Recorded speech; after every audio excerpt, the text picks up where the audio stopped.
Kultum Ramadan, Ngabi Bias, ngaji bahas ilmu bersama bimbingan Islam.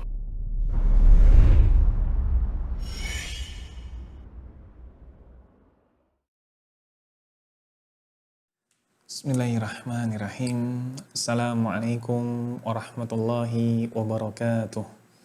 Alhamdulillah wassalatu wassalamu ala rasulillah wa ala alihi wa sahbihi wa mawalah wa ba'd.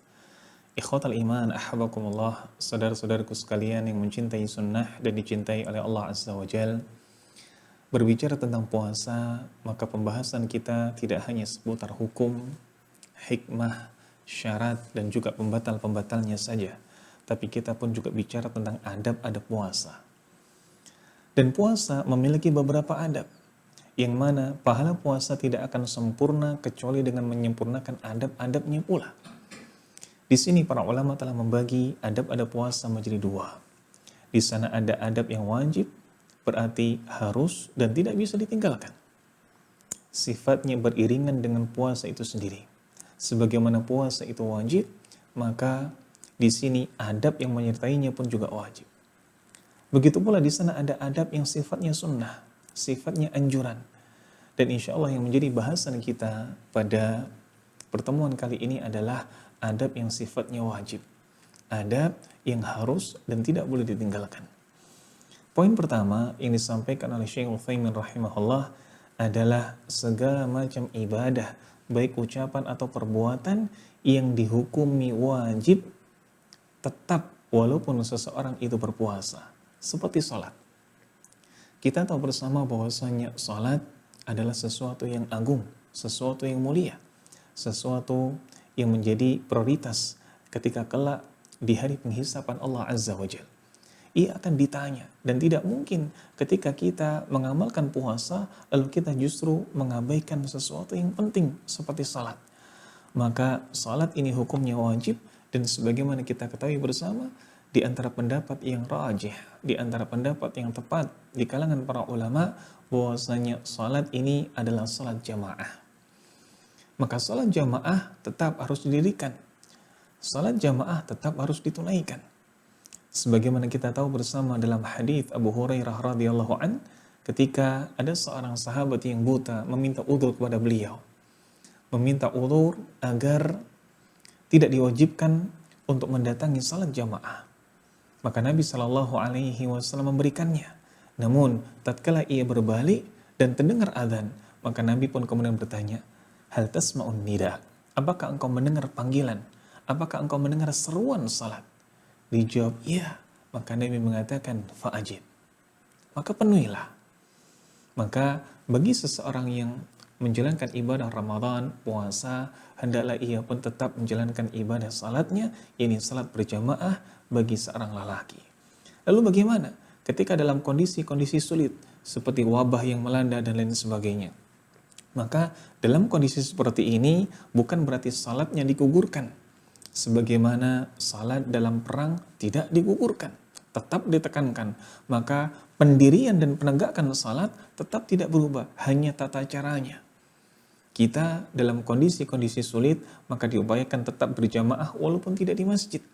Inilah kemudian yang dijadikan dalil bagaimana ketika Nabi Shallallahu Alaihi Wasallam mengatakan, salatul jamaah tufdalu ala salatin faddin bisab'in wa isrina darajah. Salat jamaah ketika dibandingkan dengan salat sendirian, maka berbanding 27 derajat. Ikhwatal iman, ahbakumullah. Satu catatan yang tidak boleh dilupakan bagi orang yang berpuasa dan tetap harus menegakkan salat adalah jangan sampai salat subuhnya dan salat isya-nya dilupakan atau diremehkan. Hal ini sebagaimana ancaman dan juga kabar yang tentu saja menjadi cambuk bagi kita semua. Ketika Nabi Shallallahu Alaihi Wasallam mengabarkan bahwa salat subuh dan salat isya merupakan salat yang paling berat bagi orang-orang munafik. Maka ketika puasa, subuh biasanya dikalahkan oleh rasa kantuk. Isya biasanya dikalahkan oleh rasa kenyang.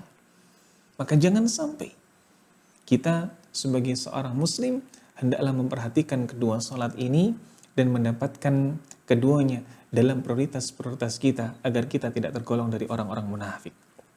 Adab berikutnya, adab yang kedua yang termasuk di antara adab-adab wajib adalah meninggalkan dusta.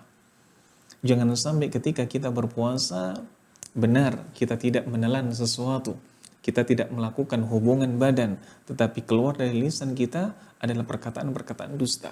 Padahal Nabi SAW mengatakan, wa iyyakum wal kadhib. Jauhilah kalian perkara-perkara dusta. Fa innal kadhib yahdi ilal fujur, wa innal fujura yahdi ilan nar. Karena perkataan dusta tadi kelak akan mengantarkan pelakunya pada neraka. Na'udzubillah min dzalik.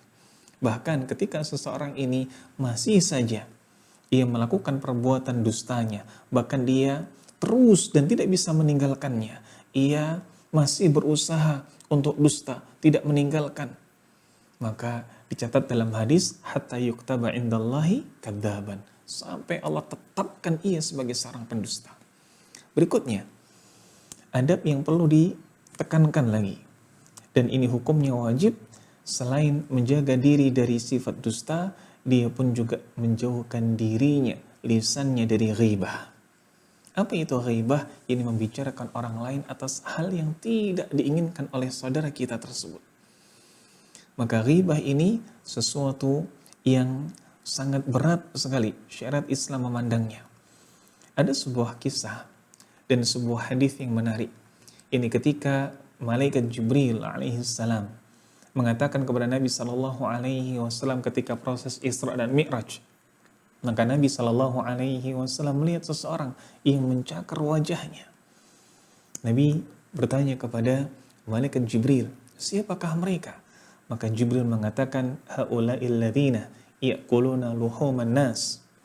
Mereka itu adalah orang-orang yang memakan daging mereka, yakni daging manusia. Wa yaqa'una fi a'radihim, dan mencelakakan harga diri mereka, melukai harga diri mereka. Ikhwatul iman, ahbakumullah. Dan poin berikutnya yang tidak boleh dilupakan adalah bagaimana orang yang berpuasa dia tetap menjaga agar semua anggota tubuhnya, baik itu pendengarannya, baik itu penglihatannya, tetap berada di jalan yang telah Allah tetapkan kehalalannya. Jangan sampai ia puasa namun telinganya mendengar atau menikmati ghibah dari tetangganya. Jangan sampai ketika ia puasa matanya justru menikmati hal-hal yang haram. Na'udzubillah wal iyadzubillah. Ini mungkin yang bisa kita sampaikan pada kesempatan kali ini. Akhiru kalam wa akhiru da'wana alhamdulillahi rabbil alamin. Assalamualaikum warahmatullahi wabarakatuh.